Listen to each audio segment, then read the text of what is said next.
Warahmatullahi wabarakatuh. Waalaikumsalam warahmatullahi wabarakatuh. Alhamdulillahirobbilalamin.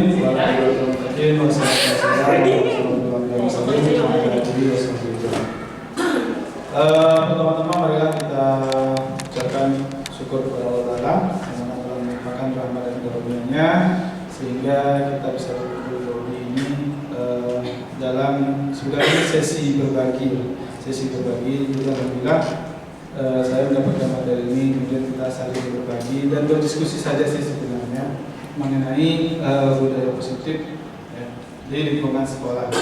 Kemudian yang kedua, salawat beserta salam mari kita aturkan kepada baginda Nabi Muhammad SAW dengan melafazkan Allahumma shalli ala sayyidina Muhammad wa ala ali sayyidina Muhammad. Pertama-tama saya ucapkan terima kasih kepada Ustaz dan Ustazah yang sudah berkenan hadir pada siang hari ini, dan saya mohon maaf sudah mengambil waktunya tugas negara. Sering aja, Pak. Udah sering aja. Ya, karena ini berkaitan juga dengan sekolah kita sih sebenarnya. Ya, dalam lingkungan sekolah terjadi beberapa perubahan-perubahan paradigma ya dalam pembelajaran yang tentu mau tidak mau kita harus ikuti. Nah, salah satunya adalah bagaimana caranya kita menciptakan budaya positif di lingkungan sekolah. Ya, kenapa? Karena dengan adanya budaya positif di lingkungan sekolah maka akan tercipta suasana sekolah yang nyaman, tenang, tentram, sehingga peserta didik itu merasa betah dan nyaman berada di lingkungan sekolah itu. Nah, tentunya hal ini didukung oleh para guru atau tenaga pendidik yang memahami mengenai apa sih yang dimaksud dengan budaya positif. Ya, nah jadi di sini saya mengambil temanya, subtemanya itu adalah mendisiplinkan murid tanpa hukuman. Ya, mungkin sangat sulit sekali. Kenapa? Karena disiplin itu sendiri sebenarnya erat kaitannya dengan hukuman. Ya, jadi ketika kita mau memberikan kedisiplinan kepada murid, tentu kita harus memberikan hukuman biar dia jerah. Itu yang mungkin selama ini selalu kita lakukan. Ya, jadi selama ini kita lakukan. Jadi ada siswa terlambat, kita hukum, ya, biar besoknya tidak terlambat. Tapi apakah besok dia terlambat lagi? Belum tentu. Pasti dia akan terlambat lagi misalnya. Nah, bagaimana supaya murid ini tidak bisa terlambat lagi? Otomatis dikatakan sebagai disiplin. Oke.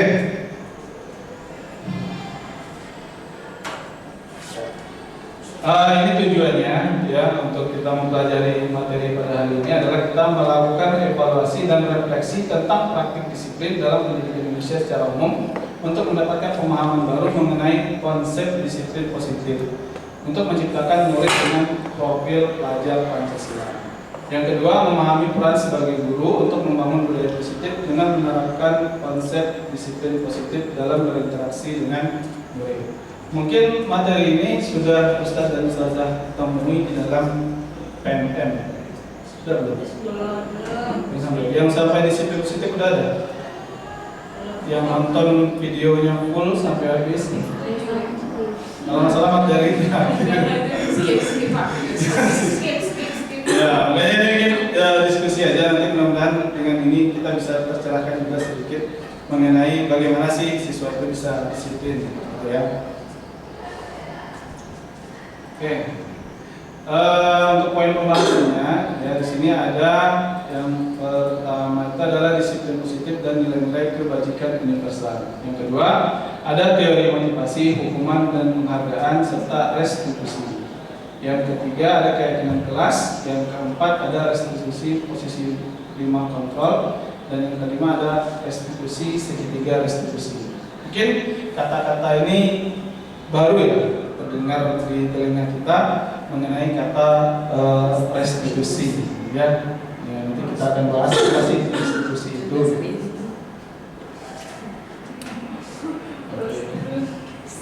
Langsung saja yang pertama ya, disiplin positif dan nilai-nilai kebajikan universal. Nah, ini ada perubahan paradigma. Nah, coba di sini kita ada satu kegiatan dulu nih, kita coba buat satu kegiatan. Misalnya Ustazah Nila sama Ustazah Mita lah ya. Ya, jadi ini contoh aja, kita minta contoh aja kepada Ustazah Nila sama Ustazah Mita. Coba Ustazah Mita ambil secari kertas, kemudian tuliskan benda atau sesuatu yang sangat berharga menurut Ustazah Mita. Kecil aja, tulis apa gitu. Jangan dilihatkan dulu. Coba bikin yang baru, coba. Jangan dibikin baru, jangan dilihat dulu. Oke? Ya, biar apa? Ya. Atau tadi sama Ustaz Ijai boleh dipraktekkan juga. Ambil kertas. Ada kopi belum ada nyambung. Kopi ambil dulu. Oke, udah. Biasa belajar seperti kopi. Iya. Namanya mendadak tadi. Mendadak, jadi mendadak bisa. Silakan. Udah? Ya, disobek aja atau di remote boleh. Ya. Terus apa lagi? A atau B itu? Ya, terserah mau tulis apa mengenai apa boleh. Silakan.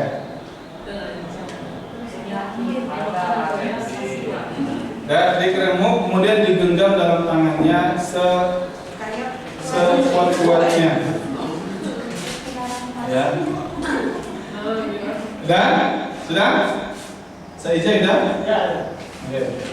Jangan ditengokkan. Oh, ya.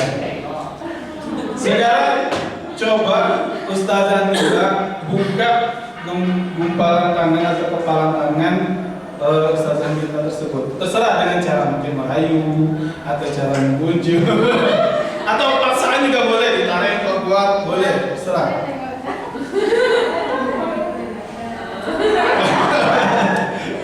Tengokkan lagi. Oke, gimana tadi? Tengok. Nah, coba. Dari kasih sama saya Ijai dulu. Saya sudah saja. Ya, coba sesaji bujuk Ustaz Ijai untuk membuka kepalan tangannya. Bisa nggak kira-kira? Apa tak kasih untuk saya? Oh iya. Sudah bisa? Sudah bisa belum?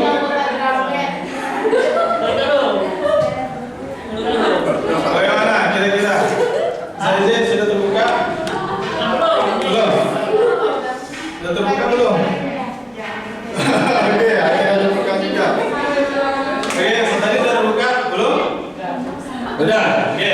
Nah, apa yang terjadi? Ya.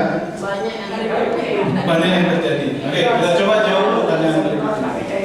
Ya, coba kita jawab. Ya. Untuk Ustazah Mita, ya. Apakah Anda ya atau Ustazah Mita itu membuka kepala tangannya? Ya. Kira-kira mengapa apa alasan Ustazah Mita akhirnya membuka kepala tangannya?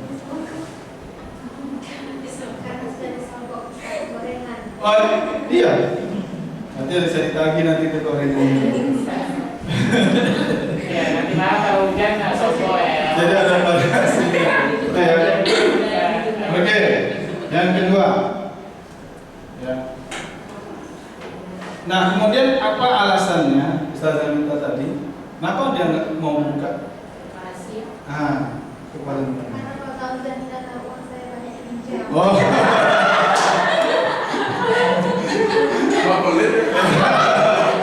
Ternyata ada rahasianya, banyak uangnya gitu ya. Iya, betul sekali. Oke, nah dalam kegiatan ini ya sesungguhnya siapa yang memegang kendali atau kontrol untuk membuka dan menutup kepala tangan? Siapa? Saya? Ya kan? Nah, jadi begitu juga kita dengan murid kita. Murid itu kita tidak bisa mengontrol tingkah lakunya, karena ada beberapa miskonsepsi mengenai mengontrol murid tersebut.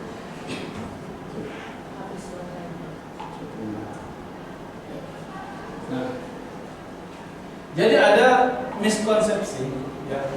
Miskonsepsi itu artinya bisa.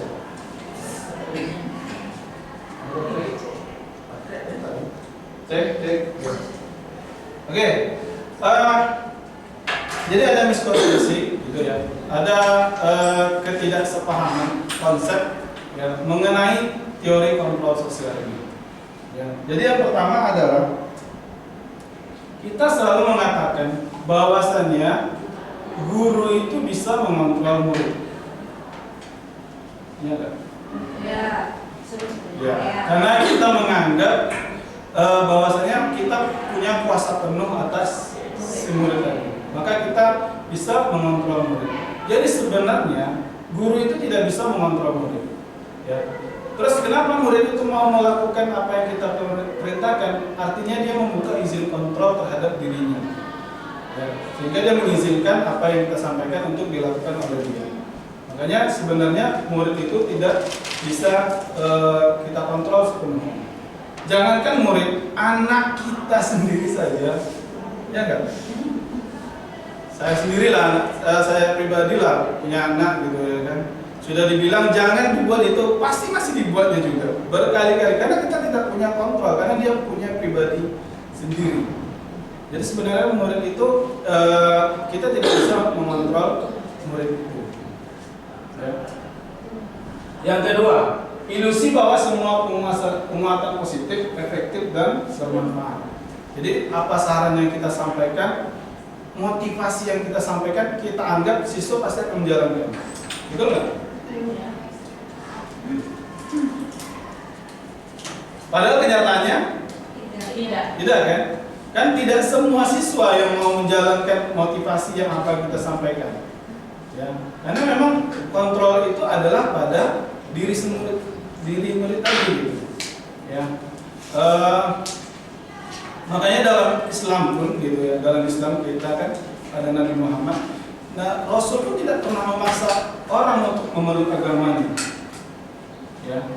Siapa orang, mengapa sehingga banyak pemeluknya? Karena datang dari dalam dirinya. Karena dia yang memiliki kendali dalam dirinya sendiri. Oke. Kemudian yang ketiga, ilusi bahwa kritik dan membuat orang merasa bersalah dapat menguatkan karakter. Ya, kita ngatain anak, kamu nih kayak gini. Itu bukan justru menguatkan karakter, justru memperkuat, menggagalkan identitas si anak tadi. Ya, karena dia sudah dianggap menjadi orang yang gagal dalam menjalankan identitasnya. Ibu Mila besok Ya memang tuntutannya seperti itu sebenarnya. Nah, yang dia Ya. Dan yang keempat, ya, ilusi bahwa orang dewasa memiliki hak untuk memaksa. Ya. Jadi, oke. Nah, jadi itulah yang ada di pikiran kita, karena kita dewasa lebih besar daripada anak kita punya kuasa atau punya kendali penuh terhadap si anak tersebut, ya, dan kita bisa mengontrol dia sesuka hati kita, ya. Padahal aku bukan boneka, ya kan? Boneka kan ada yang padahal anak-anak itu bukan robot atau boneka yang bisa kita kendalikan sesuka hati kita, ya. Karena dia itu adalah makhluk hidup, bukan benda yang bisa kita kendalikan sesuka hati kita. Nah, inilah mungkin salah satu empat miskonsepsi mengenai teori kontrol. Bahwasanya artinya apa? Artinya tidak semua anak itu bisa kita kontrol sepenuhnya. Ya, kontrol itu berada dalam diri si anak itu sendiri atau diri itu sendiri. Oke. Ya. Nah, berkaitan dengan itu, tentu kita ingin siswa ini disiplin, betul ya? Sementara kita tidak bisa mengontrol siswa tadi. Jadi kan bertolak belakang. Bagaimana sih kita bisa mendisiplinkan siswa, tapi kita nggak bisa mengontrolnya gitu. Ya. Nah, kembali lagi kepada pengertian disiplin itu sendiri. Nah, kalau menurut Ustadz dan Ustazah, disiplin itu apa?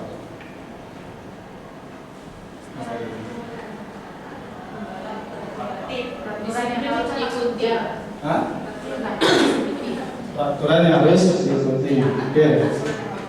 aturan-aturan yang harus diikuti. Yang harus di sini kan kita kerja harus dilakukan. Ya, yang harus dilakukan. Ya, sesuai dengan Iya.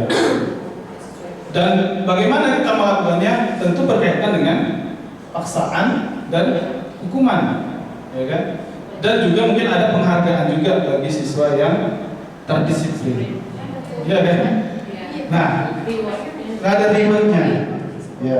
Jadi sebenarnya pengertian disiplin itu dia artinya sebenarnya adalah belajar, ya, belajar. Artinya apa?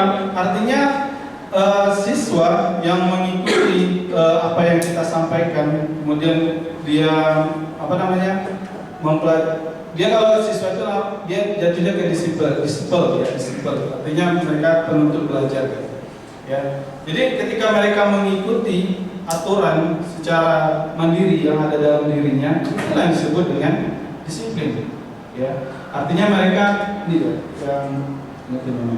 artinya mereka bisa bertanggung jawab terhadap apa yang dilakukannya karena mereka mendasari tindakan mereka pada nilai-nilai kebajikan universal. Ya. Karena mereka meyakini kalau seandainya mereka mengikuti nilai-nilai ini, mereka akan selamat. Nah, itu ya. Jadi artinya mereka mengikuti keyakinan-keyakinan yang ada di sekolah kita, misalnya sholat tepat waktu, ya kan, itu kan bagian daripada keyakinan kita. Ya, itu tumbuh dalam diri mereka. Mereka datang sholat langsung tepat waktu, artinya mereka sudah disiplin gitu, ya. Jadi disiplin itu tidak mesti kita harus memberikan paksaan, tapi adalah bagaimana menumbuhkan motivasi di dalam diri siswa untuk mengikuti keyakinan-keyakinan yang ada di sekolah atau peraturan-peraturan lah kita bahasakan. Peraturan-peraturan di sekolah itu mereka ikuti tanpa kita paksakan. Itulah yang dimaksud dengan disiplin. Ya. Nah, kemudian cara menumbuhkan itu, bagaimana cara menumbuhkan siswa itu agar mereka memiliki keyakinan-keyakinan tersebut.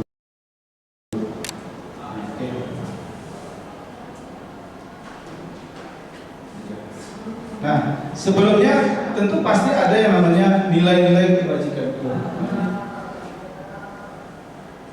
Ya. Jadi nilai-nilai kebajikan itu adalah sifat-sifat positif manusia yang merupakan tujuan mulia yang ingin dicapai oleh setiap individu. Setiap diri kita pasti mempunyai nilai-nilai yang kita tanamkan dalam diri kita. Bisa nggak sebutkan contohnya kira-kira? Nah. Yang sering dibawa, boleh nggak? Sikap positif kan? Ya. Nilai-nilai yang ada dalam diri itu. Selalu dibawa yang memotivasi diri supaya tidak melakukan yang jelek gitu. Ya. Ya. Kalau saya pribadi dari dulu zamannya sekolah udah jauh itu selalu menanamkan bahwa orang tua itu diterapkan orang tua itu nomor satu. Ketika saya melakukan kesalahan yang akan jelek itu nama baik orang tua dan keluarga. Berarti itu menjaga nilai-nilai.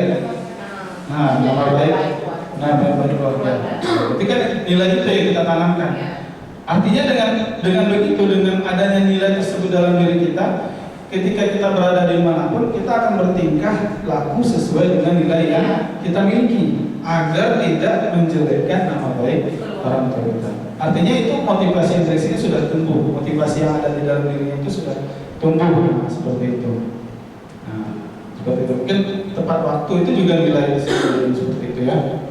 Kemudian nilai tersebut bersifat universal dan lintas bahasa, suku bangsa, agama maupun latar belakang. Ya. Nilai kebajikan yang ingin dicapai oleh setiap anak Indonesia itulah yang kita kenal dengan profil pelajar Pancasila. Itulah yang akan kita tumbuhkan di dalam sekolah kita. Oke. Lanjut. Ini agak serius materinya. Oke. Nah, yang kedua ada mengenai teori motivasi, teori motivasi, hukuman dan penghargaan serta restitusi. Ya. Jadi dalam teori motivasi, orang itu berperilaku karena ada 3 faktor yang mendasari perilaku kita. Ya. Yang pertama adalah untuk menghindari ketidaknyamanan atau hukuman. Jadi mungkin siswa itu datang ke sekolah itu cepat-cepat karena takut dihukum, ya kan? Nah itu dia. Nah ini disebut dengan motivasi eksternal, ya karena kan hukuman itu kan dari luar diri sendiri. dari luar diri sendiri, sehingga mau tidak mau dia harus mengikuti motivasi yang datang dari luar dirinya itu. Yang kedua adalah untuk mendapatkan imbalan ataupun penghargaan. Ya mungkin dia datang awal waktu supaya apa? Supaya dipuji guru, ya, mengerjakan tugas tepat waktu, mungkin buatnya panjang-panjang, kan ada siswa kita yang seperti itu. Buat tugas buatnya panjang-panjang, gitu. Mungkin dia ingin kelihatan dihargai guru, gitu, mendapatkan penghargaan, ya, mendapatkan nilai, gitu. Berarti ini masih masuk yang namanya motivasi eksternal. Nah, yang ingin kita tumbuhkan itu adalah yang nomor 3, ya, untuk menghargai diri sendiri. Karena dia yakin bahwasanya datang tepat waktu itu adalah sebuah nilai kebaikan, nilai kebajikan. Ya, jadi kalau dia nggak menerapkan nilai itu, mau jadi seperti apa saya nantinya? Ya, artinya nilai ini memang tumbuh di dalam diri siswa itu sendiri. Ya, dengan begitu, tanpa diperintah pun, tanpa disuruh pun, dia akan menjalankan nilai-nilai kebajikan yang sudah dilakukan. Ataupun mungkin kalau di dalam kelas, mungkin ada kesepakatan kelas, ya. Ada kesepakatan kelas, kemudian kesepakatan kelas itu sebenarnya beda dengan keyakinan kelas. Nah, ini yang dimaksud dengan motivasi internal atau motivasi intrinsik. Kemudian ada yang namanya hukuman dan juga konsekuensi. Jadi kan dikatakan bahwasanya siswa itu termotivasi karena adanya hukuman. Hukuman itu sama nggak dengan konsekuensi? Sama. Beda. Kalau hukuman itu contohnya apa? Dia salah, dihukum. Kalau hukuman itu dikatakan, kalau konsekuensi itu Akibat efek dari efeknya, sanksinya, misalnya ada penyebabnya gitu. Ya dua-duanya saya ada penyebab. Rencana ketika seseorang rencana. Nah, dia Konsekuensi terencana. Kalau yang sekuensi itu ada perencanaan di awal. ada perencanaan di awal, ada kesepakatan di awal. Kesepakatan di awal. Ya. Kalau hukuman itu konstan, Langsung. Tiba-tiba ya, Tiba-tiba. spontan. Misalnya gini, Memang bahasa matematika bahasa bola konstan. ya, misalnya, kamu tidur main di kelas, pengelas. Itu konsekuensi apa hukuman? Hukuman. Dulu ada nggak perjanjian di kelas itu kalau misalkan tidur dihukum ke depan? Anggaplah tidak ada. Kalau tidak ada berarti itu hukuman. Hukuman, oke, boleh. Larinya ke Ya. yang tadi lagi itu belum punya hak. Hak kuasa tadi kan? Hak tadi. Ya. Jadi hukuman itu memang secara tiba-tiba, ya, dan tergantung kondisi guru tersebut. Gitu. Mungkin kalau lagi bagus, siswanya mungkin hari ini lagi gajian misalnya.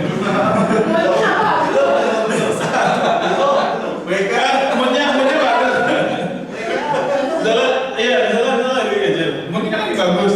Ada pemasukan. Siswa terlambat. Kamu kenapa terlambat? Tadi kesiangan udah sana. Misal tadi kenapa terlambat? Tadi kesiangan. Jadi ambil aja sampah depanin dulu ya. Ya, ambil ya kan? Itu hukuman. Nah, itu hukuman. Ya. Tapi kalau lagi moodnya nggak bagus, kamu mau terlambat? Ya, terlambat, seragam lagi. Iya, lari keliling lapangan 50 kali. Gitu kan? Itu termasuk hukuman. Artinya hukuman itu dia datangnya secara tiba-tiba, tidak terencana, berdasarkan emosi si pemberi hukuman tadi. Ya, kalau dia lagi moodnya bagus, mungkin hukumannya akan ringan. Murid-murid tengok-tengok ini senyumnya lagi cerah nih. Ya, jadi hukuman juga bersifat satu arah. Ya, satu arah artinya murid tidak dilibatkan dalam menerima konsekuensinya tadi gitu. Ya, atau murid itu hanya menerima apa yang disampaikan oleh si guru. Kamu dihukum gini ya, nggak boleh protes, sudah lakukan aja gitu. Ya, hukumannya diberikan bisa berupa fisik maupun psikis, ya. Mungkin juga dengan kata-kata, misalnya, atau mungkin dengan fisik, kita hukum dia 1 jam dari keliling lapangan. Itu namanya adalah hukum. Ya. Nah, yang perlu kita jalankan itu adalah bentuknya adalah sebenarnya konsekuensi. Ya, konsekuensi itu artinya sudah terencana atau sudah disepakati. Contohnya kita melihat murid ya, siswa yang merobek buku temannya, ya, merobek buku temannya. Karena konsekuensi dari tindakan yang tadi, akibat daripada tindakan yang tadi, dia harus mengganti bukunya. Itu namanya konsekuensi. Ya. Itu dan biasanya konsekuensi ini sudah disepakati sebelumnya. Mungkin di lingkungan sekolah sama siswa pun juga disampaikan. Ya, kalau di sekolah kita alhamdulillah sudah ada untuk hukuman apa konsekuensi yang diterima siswa apabila kalau melanggar daripada aturan-aturan. Saya perhatikan di situ. Misalnya kayak rambut panjang. Rambut panjang itu kan sudah dituliskan di situ konsekuensinya adalah rambutnya dipotong. Atau ketika HP-nya dirazia dan ditangkap bawa HP kan konsekuensinya ditahan. Nah, itu namanya konsekuensi. Tapi kalau seandainya dia hukuman, ketika dia dapat HP-nya, guru itu dapat HP-nya dibanting, itu namanya hukuman. Ya, atau dia disuruh membersihkan WC atau apa. Ya. Ya, murid tetap dibuat tidak nyaman untuk jangka waktu pendek. Ya mungkin murid akan terpaksa melakukannya, tapi karena sudah kesepakatan awal, dia mau mereka jalani. Ya, tapi kalau seandainya hukuman itu akan selalu membekas di dalam diri murid. Ya, dia pernah disuruh di lapangan sampai dia ngos-ngosan, sampai akhirnya dia tidak sampai kambuh misalnya dia kalau ada riwayat penyakitnya. Sampai dia teringat terus peristiwa ini, bapak ini dulu yang ngasih aku hukuman sampai aku jadi sesak nafas ya. Misalnya kayak gitu, bisa kayak gitu. Ya, jadi jangka panjang dia. Diberikan berdasarkan suatu data yang umumnya dapat diukur. Ya. Misalnya kalau seandainya kamu 3 kali dapat poin, nah jadi kamu dapat konsekuensinya seperti ini ya. Nah, jadi kayak gitu. Dan itu akan dengan mudah dilaksanakan. Dan sikap guru di sini senantiasa memonitor murid. Ya, jadi kita akan memantau ya kesalahannya. Tapi kita harus lihat datanya lagi apa kesalahan yang dilakukan oleh si murid tadi. Mungkin itu ya daripada perbedaan hukuman dan konsekuensi. Mana yang paling sering kita jalankan? Konsekuensi. Ya alhamdulillah seperti itu ya. Di sini kita terapkan seperti itu. Ini apa namanya perbandingannya antara hukuman. Jadi kalau hukuman itu akan membentuk yang namanya identitas gagal terhadap guru murid. Ya sementara konsekuensi dan ada yang namanya restitusi. Ya, restitusi itu dia lebih netral ya, atau lebih menimbulkan sifat positif. Kenapa? Karena dengan restitusi nanti dia akan murid itu menyadari kesalahannya dan restitusi itu lebih mencari ke solusi terhadap kesalahan yang dilakukan, bukan untuk mempermasalahkan apa yang mereka lakukan. Oke? Ya. Oke. Nah, coba kita tengok pernyataan-pernyataan ini. Mana yang hukuman, mana yang konsekuensi. Yang atas hukuman. Mencatat 100 kali di dalam buku kalimat saya tidak akan terlambat lagi. Lari juga hukuman. Lari mengelilingi lapangan basket 2 kali hukuman. Nomor 3 hukuman. Menggantikan kertas teman itu konsekuensi. Konsekuensi. Membersihkan tumpahan air di meja tulis tersenyum pada saat belajar konsekuensi. Konsekuensi. Murid disuruh untuk tidak mengenakan sepatu seharian di sekolah karena tidak mengenakan sepatu hitam. Konsekuensi. Konsekuensi. Lari mengelilingi lapangan basket. Hukuman. Hukuman. Untuk belajar itu hukuman. Iya, terlalu semua. Ini hukuman ya.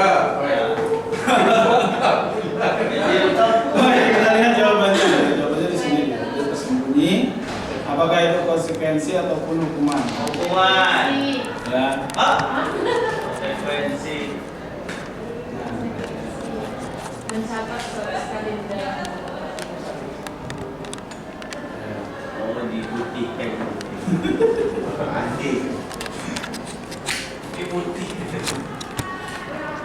Nah, mencatat 100 kali dalam buku kalimat saya tidak akan melanggar lagi karena terlambat sekolah, termasuk tadi bilang hukuman kan? Iya. Sebenarnya itu adalah konsekuensi.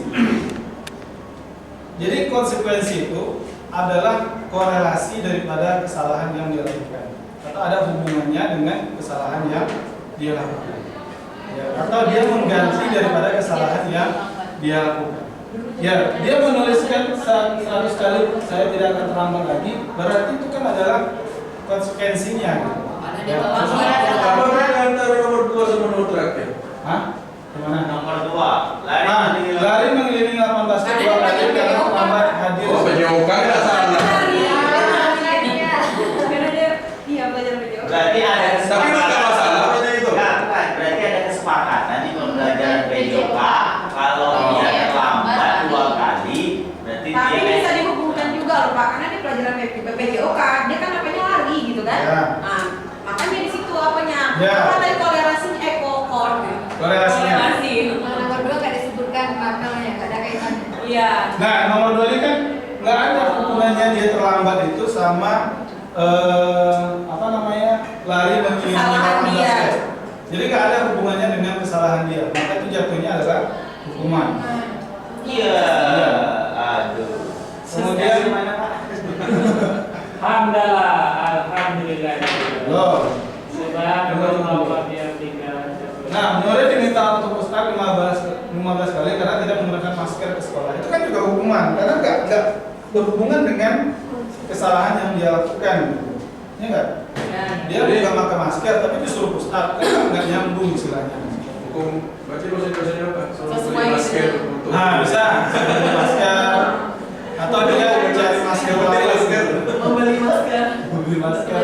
Tergantung kesepakatan sekolah. Nah, kenapa lari mengelilingi 18 kedua kali yang di PJOK ini konsekuensi? Karena kan biasa PJOK itu kan ada pemanasan. Karena dia terlambat mengikuti pelajaran PJOK, berarti kan otomatis dia tidak mengikuti pemanasan. Jadi konsekuensinya dia ada lari keliling lapangan dulu untuk pemanasan tadi. Oh, 3, 4. Jadi kayak gitu. Pak, yang tidak menggunakan sepatu tuh Pak, saya di sekolah karena tidak menggunakan sepatu hitam. Ya. Itu kan berhubungan nggak? Apa? Karena dia nggak pakai sepatu hitam kan, jadi disuruh dia atau tidak menggunakan sepatu sehari di sekolah. Murid disuruh untuk tidak mengenakan sepatu seharian di sekolah karena tidak mengenakan sepatu hitam. Hukuman apa konsekuensi? Ya, hukuman. Ya. Karena dia tidak karena nggak pakai sepatu. Berarti sepatunya. Konsekuensi. Karena dia tidak menggunakan sepatu. Kalau kamu sehari di sekolah. karena kamu tidak menggunakan sepatu hitam, kamu lari. Nah itu, itu Dia kan nggak pakai. konsekuensi kesepakatan. Enggak, dia kan. Nah, kira-kira konsekuensi apa yang tepat kalau untuk yang Karena dia nomor menggunakan itu? sepatu putih, Boleh disuruh tidak menggunakan sepatu seharian di Sekolah, sekolah. karena Apa tidak isinya? Kan kalau menurut analoginya, kalau menurut pemikiran saya, itu hukuman lah maksudnya. Kenapa? Karena warna kecuali kalau murid tidak pakai sepatu bisa seperti itu ya. Karena kalau warna sepatu kan masih bisa di apa namanya? Ditoleransi misalnya seperti itu. Karena kalau seandainya murid, kalau kita mungkin lingkungannya nggak enak lah nggak pakai sepatu kan nggak apa-apa kan. Kalau kita kan pakai sepatu nggak masalah. Cuman kalau di luar sekolah sana, yang sekolahnya yang tanah, kalau dia nggak pakai sepatu kan berarti kan jatuhnya hukuman gitu. Ya. Jadi kalau konsekuensinya dia seharusnya dia bukan apa namanya? Ya dengan tetap mengenakan sepatu itu, cuman dia dengan kasih istilahnya. Kalau konsekuensinya seperti itu ya, artinya dia bukan diambil kecuali kalau seandainya sebelumnya sudah ada kesepakatan. Ya kesepakatan di sekolah itu kalau seandainya murid itu diambil sepatunya. Bisa ada konsekuensi karena dia nyambung juga kan. Dia menggunakan sepatu. Bisa. Tergantung ya makanya kembali lagi kepada kesepakatan sekolah tadi. Ya oke, nah jadi ini baru masuk kita ke yang ketiga itu restitusi. Ini mungkin hal yang baru kita dengar ya. Restitusi itu adalah menciptakan kondisi bagi murid untuk memperbaiki kesalahan mereka. Ya, jadi kita tidak perlu memberikan murid itu hukuman, cuma dengan menggali dari diri murid itu sendiri, ya mengenai kesalahan yang sudah mereka buat, kemudian juga menggali bagaimana cara mereka memperbaiki kesalahan tersebut. Ya, dan menanyakan keyakinan-keyakinan yang ada di dalam murid tersebut, sehingga diharapkan dengan seperti itu muncul yang namanya motivasi intrinsik di dalam diri murid tadi. Ya. Mungkin ini masih baru dan masih ada sulit sih penerapannya ya, karena belum kita praktekkan ya. Contoh simpelnya. Contohnya gini, misalnya kan ada murid datang terlambat nih. Nanti ada tuh namanya segitiga restitusi, nanti akan dibahas juga.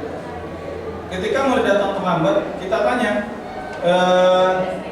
apa namanya? Kenapa terlambat? Ya kenapa terlambat? Ya kan, misalnya jawab sama murid kamu, saya kesiangan. Oh wajar, mungkin ya namanya kita sebagai manusia pernah merasakan yang namanya pernah mengalami yang namanya kesalahan atau pernah berbuat kesalahan. Jadi kita misalnya menstabilkan identitas, di mana waktu mereka mau berbuat kesalahan itu mereka kan sudah menjadi orang yang gagal ya. Jadi untuk menstabilkan identitas itu kita yakinkan dulu memang semua orang itu pernah salah ya. Nah baru setelah itu kira-kira nilai-nilai apa yang kamu yakini dalam kehidupan kamu, misalnya menghormati orang lain, misalnya kan datang tepat waktu, misalnya seperti itu. Artinya dia sudah ada nilai itu dalam dirinya sendiri. Nah kemudian bagaimana kamu bisa memperbaiki kesalahan kamu itu? Jadi artinya kesalahan itu datang dari murid itu, kemudian solusinya juga datang dari dia. Gitu. Mungkin saya akan pasang jamaica, misalnya kalau dia terlambat karena kesiangan, gitu. Pokoknya beragam lah jawaban dari si murid tadi. Nah itulah yang dimaksud dengan restitusi. Jadi artinya lebih banyak menggali daripada murid tersebut untuk mengatasi kesalahan apa yang sudah mereka lakukan. Jadi ketika dia terlambat lagi, berulang lagi, akan itu terus yang kita gali. Ya, kembalikan lagi kepada konsekuensi juga. Oh. Ya, jadi antara konsekuensi dan restitusi itu bisa dijalankan secara sejalan. Ya, jadi tidak mesti restitusi saja, tapi bisa dijalankan juga yang namanya konsekuensi. Kalau seandainya sudah parah kali kan, barulah kita tetap lakukan juga yang namanya restitusi. Artinya supaya siswa itu tidak merasa terintimidasi dengan kesalahan yang sudah dilakukan. Itu ya. Nah, itu kan merupakan proses kolaboratif yang mengajarkan murid untuk mencari solusi untuk masalah mereka. Dan itu murid berpikir tentang orang seperti apa yang mereka ingin menjadi. Ya. Karena setiap diri kita itu pasti kita ingin menjadi orang seperti ini loh, seperti orang apa. Jadi kita mengingatkan nilai-nilai yang mereka sudah miliki. Kalau seandainya tidak ada dari kelas, itu ya. Oke, jadi ciri-cirinya seperti ini, ya. Restitusi itu bukan untuk menebus kesalahan, namun untuk belajar dari kesalahan. Jadi murid itu memperbaiki kesalahan mereka. Kemudian untuk memperbaiki hubungan antara guru dan murid lah. Ya, boleh nggak kita marah-marah sama murid? Tidak. Payah ya kan, kalau sama murid itu memang agak susah. Kadang pola didikannya itu awalnya Iya. bukan itu, jadi Memang agak payah. Kemudian tawaran untuk memperbaiki kesalahan tersebut, ya, kita kasih pilihan ke mereka. Kemudian juga menuntun untuk melihat ke dalam diri, karena pada dasarnya dalam diri manusia itu ada nilai-nilai kebaikan. Ya, sejahat-jahatnya orang pasti ada nilai-nilai kebaikan dalam dirinya. Itulah yang coba kita gali supaya dia bisa berperilaku sesuai dengan nilainya. Aku baiknya pasti Ya, ada mencari dasar tindakan dan adalah cara yang paling baik. Ya, fokus pada karakter bukan tindakan. Ya, karakter murid tersebut. Kemudian juga fokus pada solusi, lebih kepada solusinya bukan kesalahan. Kamu ya dari kemarin kesalahan sampai nenek moyangnya pun disebut-sebut. Makanya akhirnya murid itu tambah stres dia. Udah kemarin dia salah, sekarang salah lagi. Kita sebut lagi gitu ya. Seringnya gitu. Sama anak kita sering gitu ya. Kemarin dia gini lagi. Ya, kemudian mengembalikan murid yang berbuat salah pada kelompoknya. Artinya ketika dia kembali ke kelompoknya, dia sudah menyadari kesalahannya dan dia mungkin bisa diterima dan kemudian dia tidak memunculkan diri. Kan kadang ada yang anak itu salah kemudian dia dikucilkan sama teman-temannya gitu ya kan, sehingga nggak mau bergabung. Tapi kalau dengan restitusi, setelah kita beri pandangan, dia menggali sendiri apa solusinya, ya itulah kiranya bisa kembali dengan jiwa bersukses. Mudah-mudahan perlahan bisa kita praktekkan gitu. Kemudian yang ketiga ada keyakinan kelas. Keyakinan kelas ini sama nggak dengan kesepakatan kelas? Sama nggak kira-kira? Ya, ya. Contoh ada pertanyaannya, mengapa kita memiliki peraturan harus menggunakan helm mengendarai kendaraan roda 2? Apa ya? Karena yakin helm itu bisa melindungi Ya. Melindungi Melindungi diri. Berarti keyakinannya itu adalah untuk keselamatan, ya kan? Keselamatan diri. Misalnya, mengapa kita memiliki peraturan 3 meter, 3M? Menggunakan masker, mencuci tangan dan menjaga jarak 1,5 meter. Ya, ada kesehatan, ya, keselamatan juga termasuk keyakinannya. Kemudian mengapa kita memiliki peraturan kelas harus datang tepat waktu pada saat mengikuti supaya tidak latihan, materi. tinggal materi atau menghormati, ya untuk menghormati orang yang terlebih Menjadi narasumber. dahulu. Oke, nah jadi untuk mendukung motivasi intrinsik kembali ke nilai-nilai keyakinan lebih menggerakkan seseorang dibandingkan mengikuti serangkaian peraturan-peraturan. Ya, jadi kalau anak itu aja sudah menjalankan keyakinan yang ada dalam dirinya, maka secara otomatis dia sudah mengikuti peraturan yang sudah kita buat. Ya, jadi itu berawal dari peraturan kelas, kemudian meningkat jadi kepada keyakinan kelas, barulah kita lebarkan lagi jadi lingkungan positif, sehingga lingkungan positif tersebut terbentuklah budaya positif yang ada di kelas ataupun di sekolah. Nah, kira-kira nih dari gambar dua ini, mana yang keyakinan kelas dan mana yang kesepakatan kelas? Itu yang Yang mana nih sebelah? yang mana yang merupakan Yang ini keyakinan? Yang mana? Yang ini atau yang ini? Ya, di antara dua ini lah. Yang hijau sama yang putih ini. Keyakinan kelas datang tepat waktu mengucapkan salam. Ya. Ini Keyakinan kelas. keyakinan. Atau peraturan kelas? Keyakinan. Karena mengucapkan salam itu kan wajib. Wajib. Menjawabnya wajib. Mengucapkan salam sunnah. Nah, Maksudnya enggak itu kan dilakukan setiap hari. Jadi rasanya enggak berlain rasanya akan yang ini keyakinan. berdoa berdoa keyakinan. Keyakinan ini aktif dalam pembelajaran ya keyakinan. Tertib itu Ya. praktikan.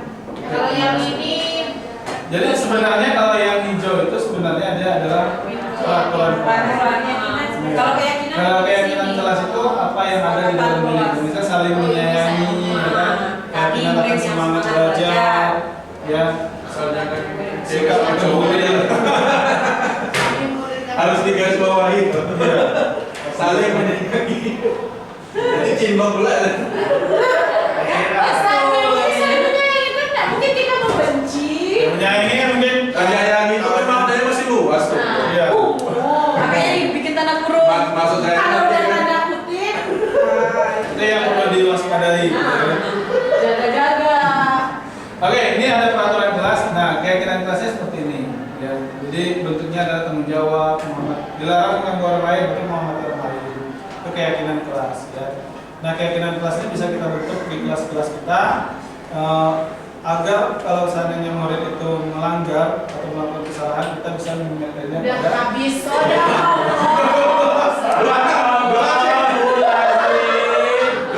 Waalaikumsalam warahmatullahi wabarakatuh. Bertanya boleh. luar biasa. Oke. Ya. 5 posisi. Lima positif kontrol guru. Buya nih, Ya. Jadi guru dalam menghadapi kesalahan siswa itu dia ada 5 bentuk posisi kontrolnya. Yang pertama adalah si penghukum, ya si penghukum. Yang kedua pembuat merasa bersalah. Dan yang ketiga adalah yang bersikap sebagai teman. Ya. Yang keempat ada sebagai pemantau dan yang kelima adalah sebagai manajer. Ini dia.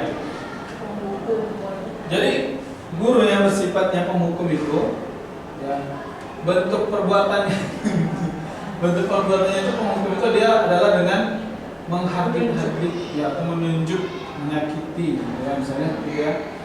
Kemudian membuat orang merasa bersalah, gitu, ya. jangan kayak gitu, misalnya kayak gitu ya. Nanti ibu yang dimarahin sama kepala sekolah, gitu ya. Nadanya itu lembut ya, nadanya lembut. Ya. Sehingga murid tadi merasa kalau seandainya guru ini dimarahi oleh kepala sekolah itu salah dia. Jadi murid akan berada pada posisi yang selalu bersalah terus, makanya merasa bersalah. Kalau kita nggak merasa bersalah. ya kalau kita nggak merasa, ya. Ada kita.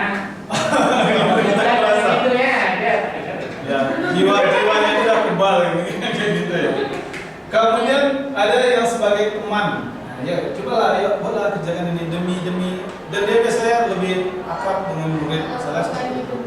Ya bercanda gurau. Bagus sih sebenarnya kalau dengan kalau seandainya kita bersikap teman-teman dengan murid. Cuman yang perlu diantisipasi, nanti murid ini akan selalu bergantung kepada dia kalau seandainya dia melakukan kesalahan. Itu dia dampak negatifnya kalau kita membuat murid itu terlalu merasa nyaman, ya, atau membuat murid itu seperti merasa teman. Ya, kalau pemantau itu dia orangnya lebih kaku, ya, dia bergerak atau bertindak sesuai dengan peraturan yang sudah dilakukan. Itulah yang dimaksudkan dengan konsekuensi tadi. Ya, kita menghukum murid itu sesuai dengan konsekuensi yang kita miliki. Ya. Kemudian manajer ini, inilah yang perlu dituntut kepada setiap semua guru, ya. Dia mengadili murid tadi itu dengan pola tes tersebut, ya, dengan pola tes tersebut. Atau contoh simpelnya seperti ini, ada videonya ya.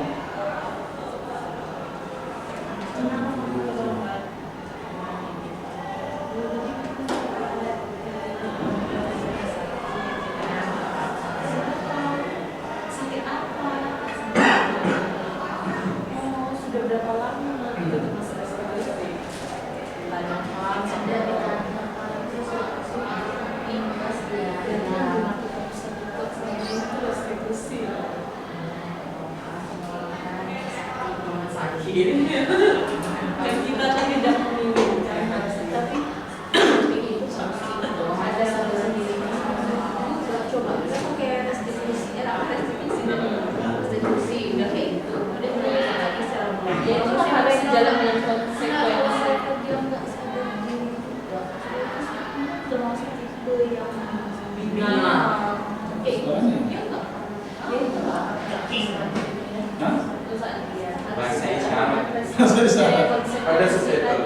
objek itu ada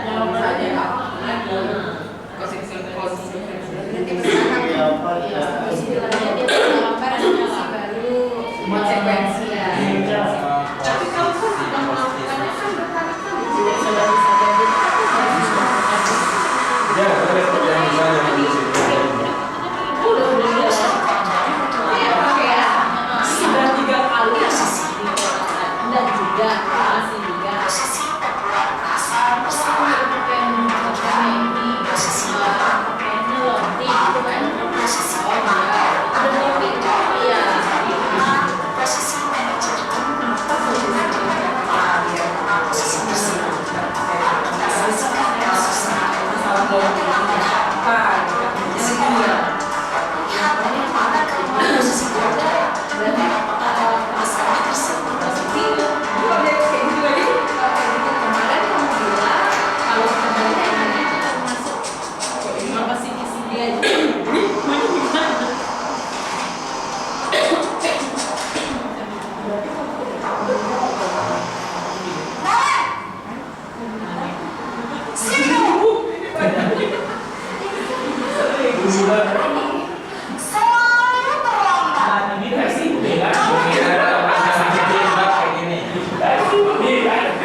Posisi penghukum biasanya berbicara dengan nada tinggi, menunjuk-nunjuk, menyakiti, dan menghukum. Hukuman bisa berupa fisik maupun psikis. Ibu dan bapak guru hebat. Dampak yang terjadi pada mulut ketika guru berada pada posisi penghukum adalah mulut cenderung akan memberontak, bahkan menyimpan dendam.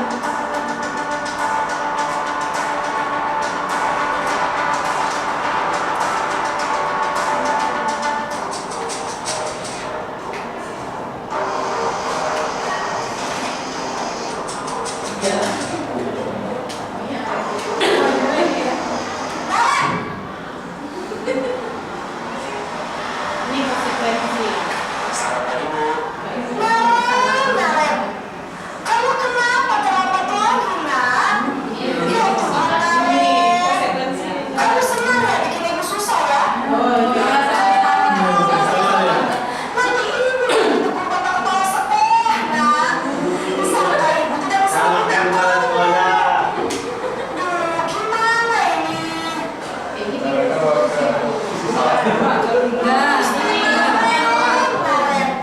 kamu suka ya bapak ibu dukung bapak kepala sekolah? Terus, sekarang ibu harus tulis apa di buku absen? Ini kamu sudah sering terlambat loh. Ibu harus apa coba? Ya sudah, lain kali jangan bikin ibu susah lagi ya nak ya. Ibu tidak kuat lagi kalau kamu begini terus. Bisa jadi keluar dari ibu dengan bapak kepala sekolah. Sama jangan keras. Maaf ya guru. Maaf sekali. Itu salahnya sekolah adalah kepala sekolah. Sesuatu yang biasa. Iya. Guru menyalahkan diri sendiri takut kena marah sama Kemudian murid merasa menjadi orang yang gagal. ini sih. Merasa tidak berharga dan tidak sanggup membahagiakan orang lain. Ketika murid mengambil posisi berbuat rasa bersalah, murid akan menganggap dia yang bersalah dan dia akan mengumpan emosi negatif tersebut ke dalam hidupnya. nih sebagai teman lagi. Posisi teman. Bro, jangan lagi gitu. Kalau bareng-bareng ibu besok.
bagian. Jadi nanti jam 9.30 pas istirahat, kamu harus tinggal di kelas, kerjakan tugas tambahan untuk ketertinggalan kamu, ya? Baik, Bu. Posisi pemantau mengandalkan hitungan atau data untuk mengontrol murid. Murid mengarahkan murid berdasarkan peraturan dan konsekuensi. Seorang pemantau menunjukkan bahasa tubuh dan ekspresi wajah yang datar dan cenderung formal.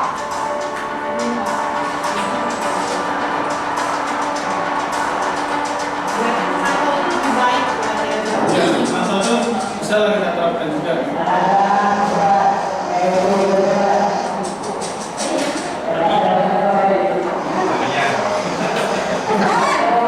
Bentar, ada lagi nih.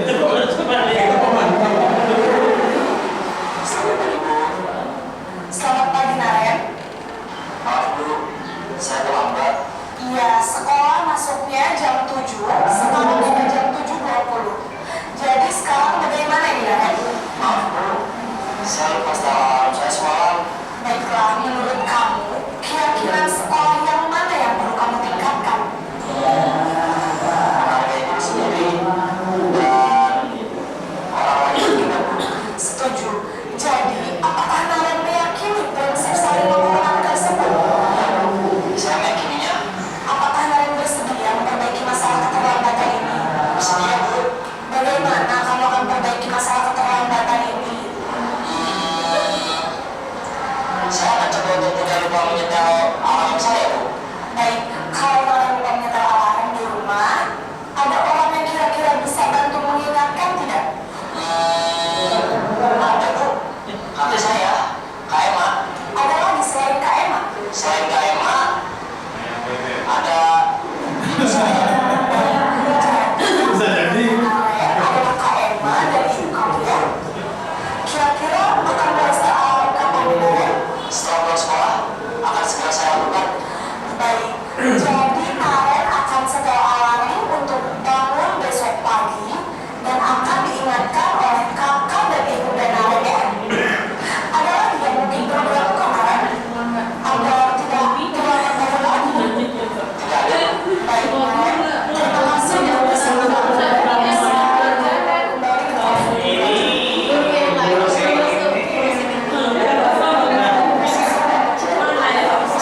Itu dalam gerabat dan dalam terima. Dalam visi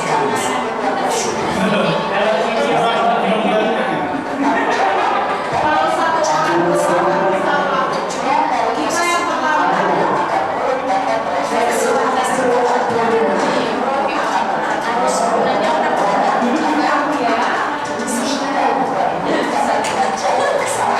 yang lebih bagus yang memantau tadi, yang lebih tepat pakai pemantau tadi. Ya. Jadi itu pilihan ya, yang berdiskusi itu adalah pilihan. Artinya kita kembali lagi menggali dalam diri siswa itu mengenai kesalahan mereka yang sudah mereka lakukan. Apa solusinya? Kalau memang pun tidak bisa, jadi kita bergeser itu dari pemantau ke restitusi. Ya, itu aja kita